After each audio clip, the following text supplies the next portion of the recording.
लाने में अपने प्राणों की भी परवाह नहीं की और जान न्यौछावर कर इस देश को आजादी दिलाने का काम किया। अंग्रेज जाने के बाद हमारा स्वतंत्र भारत, हमारा अपना कानून, हमारा अपना प्रधानमंत्री, हमारे सभी अधिकार गए। आज जब हम 15 अगस्त और स्वतंत्रता दिवस मना रहे हैं, वहीं ये भी हम याद रखें कि हमारे सामने जो दुनिया की चुनौतियां हैं उनको भी स्वीकार करना होगा।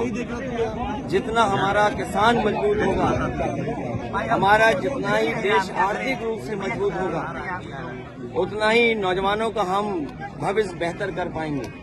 हमारे देश के किसान खुशहाल हों, हमारे देश के उद्योग कारोबारी वो संपन्न हो, दुनिया के बाजार से मुकाबला कर सकें।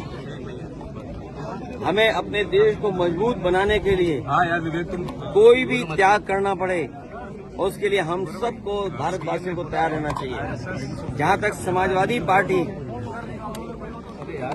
डॉक्टर राम मनोहर लोहिया, बाबा साहब भीमराव अम्बेडकर जी, नेताजी और तमाम समाजवादी विचारकों ने जो हमें सिद्धांत दिया, जो समाजवादी आंदोलन दिया, इसी से हमारा देश खुशहाल होगा और तरक्की करेगा। जो गैर बराबरी है देश में, वो तभी खत्म हो सकती है जब समाजवादी सिद्धांतों पर देश चले।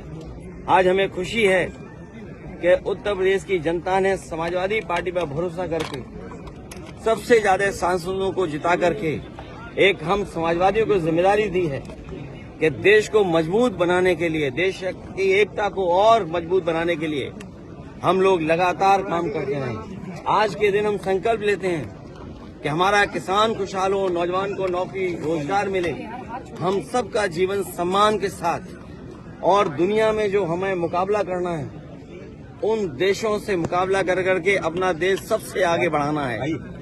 इधर हम देखते हैं कि विदेश नीति भी हमारी कुछ जितनी मजबूती के साथ देश खड़े होने चाहिए थे, आज दुनिया के वो देश हमारे साथ नहीं खड़े हैं। समय समय पे दुनिया के देश हमारे देश को धमकी देते हैं, कभी बाजार के नाम पर, कभी जमीन के नाम पर। उन चुनौतियों को भी हमें स्वीकार करना होगा। ये देश हमारा खुशहाल हो, वहीं दुनिया में जो दूसरे देश हैं उनसे संबंध कैसे हों।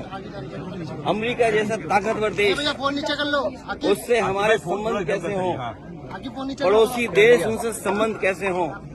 दुनिया में वही देश आगे बढ़ते हैं जिसके दोस्त ज्यादा हों, मित्र देश ज्यादा हों। हम वॉर में हमेशा नहीं जा सकते हैं, लेकिन अपने देश को मजबूत बनाने के लिए हमें अर्थव्यवस्था को और बढ़ावा देना पड़ेगा, किसान को और सुविधाएं देनी पड़ेंगी।